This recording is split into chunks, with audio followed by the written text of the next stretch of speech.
నమస్తే, welcome to editor analysis. ఒక ఉత్కంఠ, ఒక ఆందోళన, ఒక ఆవేదన.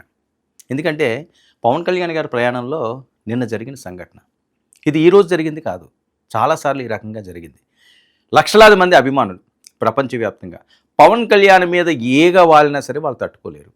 ఆయనకి జ్వరం వచ్చిందన్నా, లేకపోతే ఆయనకి వేరే ఏవైనా ఆరోగ్య సమస్యలున్నా వాళ్ళు విలవిల్లాడిపోతుంటారు, ప్రత్యేక పూజలు నిర్వహిస్తుంటారు. కొండకొట్టు ఆంజనేయ స్వామి గతంలో కూడా ఆ రకంగానే జరిగింది. చాలా ఆవేదన, చాలా ఉద్వేగభరితంగా, చాలా ఎమోషనల్గా పవన్ కళ్యాణ్ గారు గతంలో మాట్లాడిన మాటలు.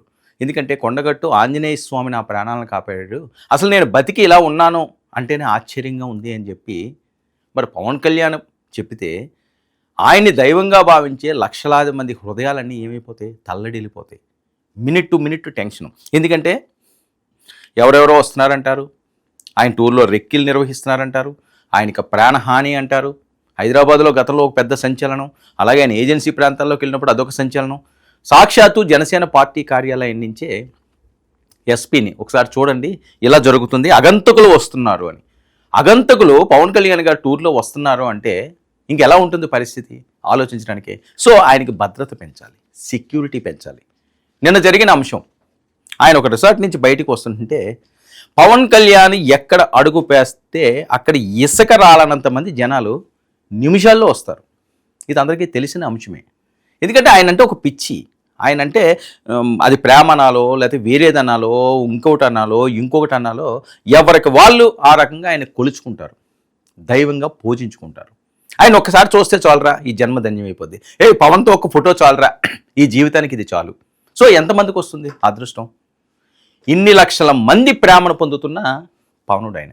ఆయనకి ఏం జరుగుతుంది? సరే, ఆందోళన అయితే ఉంటుంది, టెన్షన్ అయితే ఉంటుంది. ఒకసారి చూడండి, ఇదిగో ఈ వెహికల్ మీద ఒక్కసారిగా ఆ వైర్లు వెళ్తుంటే ఈయన పడుకుండిపోయాడు. ఎందుకంటే గతంలో ఆయన చూశాడు హై టెన్షన్ విద్యుత్ వైర్లు ఎలా బయటపడ్డాడో కూడా. నిజంగా అప్పుడైతే ఒక గందరగోళమే, ప్రజారాజ్యం పార్టీ టైంలోనే ఒక పెద్ద సంచలనాన్ని రేపింది. ఇప్పుడు మళ్ళీ అదే పరిస్థితి. ఒకరు సరే, ఎవరికి నమ్మకాలు వాళ్ళు, ఆయనకి ఎక్కువ నెరగోషం అయిపోయింది అందుకని అంటారు. ఇంకొకరు ఈయనేమో చాలామందికి విరోధి అయిపోయాడు. ఒకటి సనాతన నినాదం ఎత్తుకోవడం, మరొకటి ప్రతిపక్షంలో ఉన్న వాళ్ళని అవనియండి, తప్పు చేసిన వాళ్ళని అవనియండి, రోడ్ల మీద గొడ్డలు ఇప్పి నడిపిస్తానంటాడు. సో చాలామందికి వ్యతిరేకం అయిపోయింది. ఈరోజు ప్రభుత్వ ఏర్పాటుకి పవన్ కళ్యాణ్ చాలా కీలకమైపోయాడు. మరొక వైపు మోదీ గారికి ఆప్తమిత్రుడైపోయాడు, కుటుంబ సభ్యుడైపోయాడు. ఆయన దేశంలో ఎవరికి ఇవ్వనటువంటి ప్రయారిటీ ఒకవేళ ఇస్తే టాప్ 10లో పవన్ కళ్యాణ్ వరుసలో ఉంటాడనడానికి ఎటువంటి అనుమానం అవసరం లేదు. మోదీకి అంత ప్రేమ. అరే, ఈయన ఒక స్టేజ్ మీద దగ్గు వస్తే ఆయన బిల్ ఇస్తున్నాడు, జాగ్రత్త, ఆరోగ్యం జాగ్రత్త అని. ఎక్కడన్నా ఎప్పుడైనా ఒక ప్రధానమంత్రి అలాంటి సీను చూసారా? ప్రపంచవ్యాప్తంగా ఎప్పుడైనా సరే ఒక నాయకుడికి ఏదన్నా అయితే స్టేజ్ మీద బహిరంగ, సరే తర్వాత ఏమన్నా ట్యాబ్లెట్లు పంపించారు, ఇంకోటి చంపించారు, మిగతా దగ్గర ఏమైనా జరుగుండొచ్చేమో కాక, స్టేజ్ మీద ప్రత్యక్షంగా అతను మాట్లాడలేకపోతున్నాడు, అతను ఇబ్బంది పడుతున్నాడు అని చెప్పి పిలిచి ఇలాగ తట్టి అది వేసుకో అని చెప్పారు అంటే ఇంక ఎంత ప్రేమ ఉంటుంది. ఇవన్నీ ఎరగ చేస్తారండి, కుటుంబ సభ్యులకి చేస్తారు, ఆప్తమిత్రులకు చేస్తారు, సొంత మనుషులకు చేస్తారు, మన అన్నవాడికి చేస్తారు. ఎవరు పడితే వాళ్ళకి చేయలేరు మనస్ఫూర్తిగాని. సో అంత ప్రేమ. మరి పవన్ కళ్యాణ్కి వరుసగా ఇలాగ అవుతున్నదంటే, గత ఏజెన్సీ ప్రాంతంలోని కూడా ఎవరో అగంతకులు వచ్చారు, ఏదో రెక్కీలు నిర్వహిస్తున్నారని ప్రచారం రాగానే అప్పుడు మోదీ గారు స్పందించి వెంటనే పవన్ కళ్యాణ్ గారితో మాట్లాడారట, ఏం జరుగుతున్నది ఏంటి అని. సరే, సెక్యూరిటీ పెంచడం ఇవన్నీ కూడా చూసుకోమని మాట్లాడింది. నిన్న జరిగిన సంఘటన కూడా మరి ఆయన వస్తుంటే జనప్రవాహాన్ని ఎలా ఆపాలి అంటే ఆయనకున్న సెక్యూరిటీ సరిపోద్దా, లేకపోతే ఆయనకున్న సొంత ఫాలోవర్స్ అవనియండి, లేకపోతే బౌన్సర్స్ అవనియండి, ఆయనకో ప్రైవేట్ సెక్యూరిటీ పెట్టుకుంటారు. సో వాళ్ళెవ్వరూ కూడా కట్టడి చేయలేరు. ఎందుకంటే అక్కడ వచ్చేవాళ్ళు 100 మంది కాదు, 200 మంది కాదు, వేలల్లో వస్తారు. వేలల్లో వచ్చిన వాళ్ళు సామాన్యంగా ఉంటారా? ఆయన చెయ్యి తాకాలని చూస్తారు, ఆయన ఏళ్ళు టచ్ చేయాలని చూస్తారు, ఆయన ఒక్కసారి అలా బుధం టచ్ చేయాలని చూస్తారు, ఒక్కసారిగా ఆయన తల నిమడాలని చూస్తారు. ఇంతమందిని ఎక్కడ ఆపగలరు? ఎంతమంది సైన్యం ఉండాలి? ఎన్ని వందల మంది సిబ్బంది ఉండాలి ఆయన్ని రక్షణ కవచం కింద నిలబడాలి అంటేనే? మరి అవన్నీ జరిగే పరిస్థితులా? సో దీనికి యుద్ధ ప్రాతిపదిక మీద ఒక ప్రత్యేకమైన ఆయనకి బందోబస్తు ఏర్పాటు చేయాలని ఆలోచన చేస్తున్నారట. మోదీ గారు పవన్ కళ్యాణ్ గారికి ఫోన్ చేసి మాట్లాడారట. ఏం జరిగిందయ్యా సేనాని, జాగ్రత్త నువ్వు అని చెప్పి ఇప్పుడు వస్తున్న వార్తల నేపథ్యం అంటే కొన్ని మాధ్యమాల్లోని అమిత్ షా గారు కూడా క్లియర్ ఆర్డర్స్ ఇచ్చి ఆంధ్రప్రదేశ్ ఉప ముఖ్యమంత్రి పవన్ కళ్యాణ్కి సెక్యూరిటీ ఏ రకంగా ఉందో మీరు ఒకసారి చూడండి, అవసరమైతే ఎంతన్నా పెంచండి. ఇది కదండి ప్రేమ అంటేని. ఇది ఎందుకు మాట్లాడాల్సి వస్తున్నదంటే, మోదీ గారు ఈయనతోటి గతంలో ఈ అంశాలు చెప్పకపోతే వాళ్ళు స్పెషల్ సెక్యూరిటీ ఎవరైతే ఉన్నారో వాళ్ళు కూడా పవన్ కళ్యాణ్ గారితో మాట్లాడిన అంశాలని బహిరంగంగా ఆయనే చెప్పాడు. ఎందుకంటే మోదీ గారి సభలకు నేను వెళ్తుంటాను, వెళ్ళినప్పుడు ఆ సెక్యూరిటీ వాళ్ళందరూ కూడా భయపడుతుంటారు, సార్ మేము వాళ్ళని ఆపలేకపోతున్నాము, వాళ్ళు మీరంటే ఇక పంచ ప్రాణాలు, ఎన్ని సభలు మేము చూసాం కానీ ఆంధ్రప్రదేశ్ వచ్చినప్పుడు సార్తో మీరున్నప్పుడు ఆ జన ప్రవాహాన్ని ఆపే పరిస్థితులు మీదకు వస్తుంటారు, మాకు భయం వేస్తున్నది సెక్యూరిటీ ఇవ్వడానికి, ప్రధానమంత్రి గారు సెక్యూరిటీ ఇవ్వడానికి మాకు కొద్దిగా ఆందోళనగా ఉంటున్నది అని చెబుతున్నారు. అంటే మరి పవన్ కళ్యాణ్ క్రేజ్ ఏంటి? సరే, భగవంతుడు ఆశీస్సులు ఉంటాయి, లక్షలాది మంది ప్రేమ ఆయన ఎప్పుడు కూడా చిరంజీవిగానే ఉంచుతుంది, అందులో ఎటువంటి అనుమానం లేదు. కానీ ఇలాంటి చిన్న చిన్న సంఘటనలు కలిసినప్పుడు మాత్రం కాస్త టెన్షను ఆందోళన పెరిగిపోతుంటుంది. మరి దానికి ఏం చేయాలి? ప్రధానమంత్రి గారే డైరెక్ట్గా రంగంలోకి దిగినట్లుగా తెలుస్తుంది. అమిత్ షా గారితో మాట్లాడి ప్రత్యేకంగా ఆయన సభలకు వెళ్ళినప్పుడు, లేకపోతే ఆయన వేరే టూర్లు, సభలు కాకపోతే గ్రామాల పర్యటనలు, పల్లె నిద్రలు ఇవన్నీ చేస్తానంటున్నాడు. ఇంక మొదలుపెట్టాడు జనాల్లోకి వెళ్ళడం. సో అలాంటివి వెళ్ళినప్పుడు ఆయన వెళ్తున్న ప్రాంతాన్ని, ఆయన ఎక్కడ నివాసం ఉంటున్నాడో లేకపోతే ఎక్కడ స్టే చేయాలనుకుంటున్నాడో ఆ ప్రాంతాన్ని పూర్తి కట్టుదిట్టమైన భద్రతా ఏర్పాట్లు, హైదరాబాద్లో ఉన్నాడు అనుకోండి, హైదరాబాద్లో ఆయన హౌస్ దగ్గర, లేదు తాడేపల్లిలో ఉన్నాడు, తాడేపల్లిలో, ఎక్కడా కూడా ఎటువంటి అవాంఛనీయ సంఘటనలకి తావు లేకుండా ఉండే విధంగా పటిష్టమైన భద్రత, అవసరమైతే 3 భద్రతా ప్రమాణాలు కూడా పాటించండి.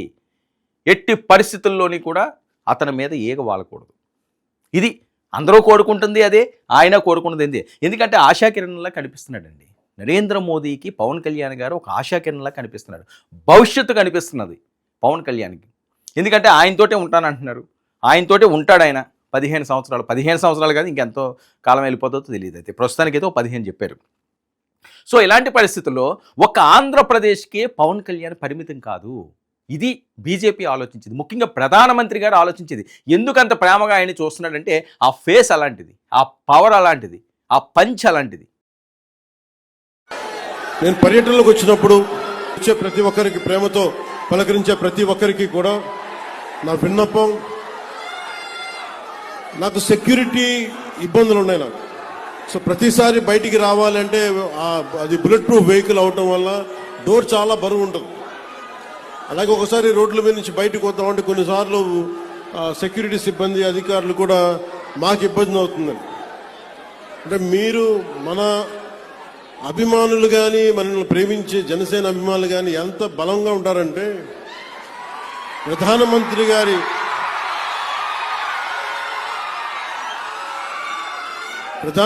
గారి ఎస్పీజీ గ్రూప్ కూడా, ప్రధానమంత్రి భద్రతా వ్యవహారాలని పర్యవేక్షించే ఎస్పీజీ వాళ్ళు కూడా నాకేం చెప్తారంటే, మీ వాళ్ళతో మేము పడలేం. ప్రధానమంత్రి గారికి మేము ఏ పర్యటనకు తీసుకెళ్ళినా, మేము కాశ్మీర్లో పర్యటన పెట్టుకున్నా మాకు ఇబ్బంది ఉండదు, మాకు భయం ఉండదు. కానీ మీరున్న సభలకి రావాలి, మీ జనంతో రావాలి అంటే మీ ఉత్సాహాన్ని ఎలా ఆపాలో తెలియట్లేదు మాకు. మీరు అందరూ అంత మిలిటెంట్గా ఉంటారు, అంటే ప్రేమ చూపించిన అలాగే ఉంటుంది. మీరు చాలా రా లవ్ మీరు. అలాగే మీరు గొడవ పెట్టుకున్నా కూడా అంతే గట్టిగా ఉంటుంది. అంత గొడవ పెట్టుకుంటేనే కదా గత ప్రభుత్వంతో మనం పల్లి పండుగ 2.0 చేసుకోగలుగుతున్నాం. కానీ మీరే లేకపోతే, మీ ఉత్సాహమే లేకపోతే, మీ తెగింపే లేకపోతే ఈరోజు కుటుంబ ప్రభుత్వం ఈ పరిస్థితులు అయితే ఉండేది కాదు. గంటాపదంగా చెప్తున్నాను. సో పదే ఆయన గురించి మాట్లాడడం కానీ, ఆయన పొగుడుతుండడం కానీ, అంత ప్రేమగా ఆప్యాయంగా ఆయనతోటి ఆ పలకరింపులు అవనియండి, ఆ పులకరింపులు అవనియండి, ఇవన్నీ ఎందుకు వస్తాయి? ఓ ప్రధానమంత్రికి అవసరమే ఉంది? అవసరం లేదు కదా. దేశంలో చాలా రాష్ట్రాలు ఉన్నాయి, చాలామంది ముఖ్యమంత్రులు ఉన్నారు, చాలామంది ఉప ముఖ్యమంత్రులు ఉంటారు, చాలామంది మంత్రులు ఉంటారు.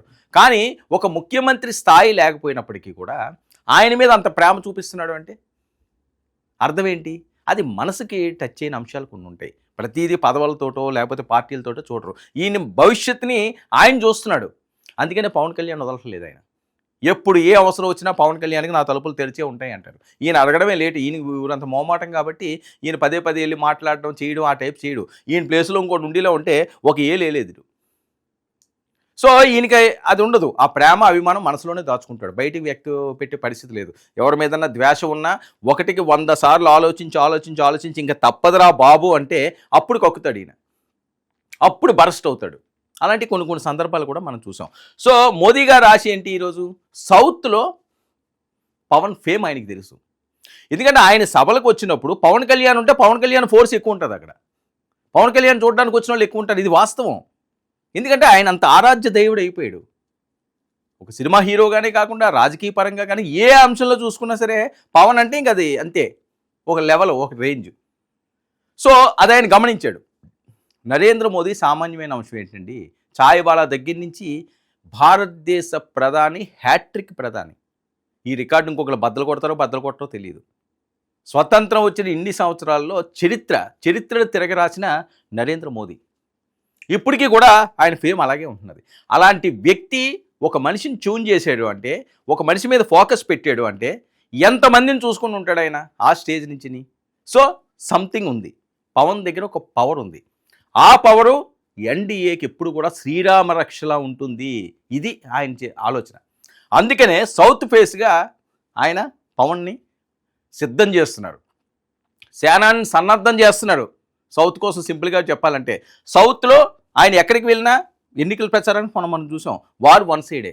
అటు తెలుగు రాష్ట్రాలే కాకుండా వేరే రాష్ట్రాల్లో కూడా ఆయన అదే పరిస్థితి. తమిళనాడు ఎన్నికలు ఉన్నాయి, చాలా ప్రాంతాల్లో ఎన్నికలు ఉన్నాయి. ఆ ప్రాంతాలన్నింటినీ కూడా పవన్ ఒక్కడు చాలు నెట్టికి వస్తాడు, పవన్ వెళ్తే చాలు ఓట్లు గుద్దేస్తారు అన్న ఆశ ఖచ్చితంగా ఎన్డీఏకి ఉంటుంది. అందుకని అంత ప్రయారిటీ. సో పవన్ని కాపాడుకోవాల్సిన బాధ్యత రాష్ట్ర ప్రభుత్వాందే కాదు, వాళ్ళ అభిమానులదే కాదు, కేంద్రానికి కూడా ఉంది అనే విధంగా ప్రధానమంత్రే సాక్షాత్తు రంగంలోకి దిగి పవన్ కళ్యాణ్ గారికి ఏం జరిగింది, ఎలా జరిగింది, బాగున్నావా అని చెప్పి కుశల ప్రశ్న అడిగినట్లుగా వస్తున్న వార్తల నేపథ్యం. వాళ్ళు ఏం మాట్లాడుకున్నారు అనేది మనకి ప్రత్యక్షంగా చెప్పరు కాబట్టి సోషల్ మీడియాలో వైరల్ అవుతున్న వార్త ఇది. మోదీ గారు డైరెక్ట్గా పవన్ కళ్యాణ్ ఫోన్ చేయడం, అమిత్ షాకి ఆయన భద్రత మీద ఫోకస్ పెట్టండి అని ఆర్డర్స్ ఇవ్వడంతో భద్రత ఇవ్వమని చెప్పి ప్రత్యేకమైన ఆర్డర్స్ ఇచ్చినట్లుగా తెలుస్తుంది. రాష్ట్ర ప్రభుత్వం కూడా అలర్ట్ అయ్యింది. పవన్ కళ్యాణ్ ఏ టూర్లకు వెళ్ళినా ఎక్కడికి వెళ్ళినా భద్రత మరింత పెంచాలి. ఆయన ఏమన్నా ఇలాగ ఓపెన్ టాపిక్ అయినప్పుడు ఆయన ఆగలేడు. జనాలు చూస్తుంటే ఆయనకు పూనకం వచ్చేస్తుంది. ఎందుకంటే పాపం ఆయన చూడడానికి గంటల తరబడి వెయిట్ చేసి ఎంతో దూరం నుంచి వచ్చిన వాళ్ళని కనీసం నా మొగమన్నా చూపించకపోతే పాపం వాళ్ళు ఇబ్బంది పడతారు. వాళ్ళు మళ్ళీ బాధతో ఇంటికి వెళ్ళాలి, వాళ్ళు సంతోషం పెట్టాలని. లేకపోతే కార్లు ఎందుకు ఎక్కుతారండి? ఎవరన్నా దేనికి ఎక్కుతారు కార్లు? వాళ్ళ కోసం కదా. కారులో లోపల కూర్చోకుండా పైకి ఎక్కుతున్నాడంటే అర్థం ఏంటి? ఉప ముఖ్యమంత్రి స్థాయిలో ఉన్నప్పుడు కూడా తప్పని పరిస్థితి.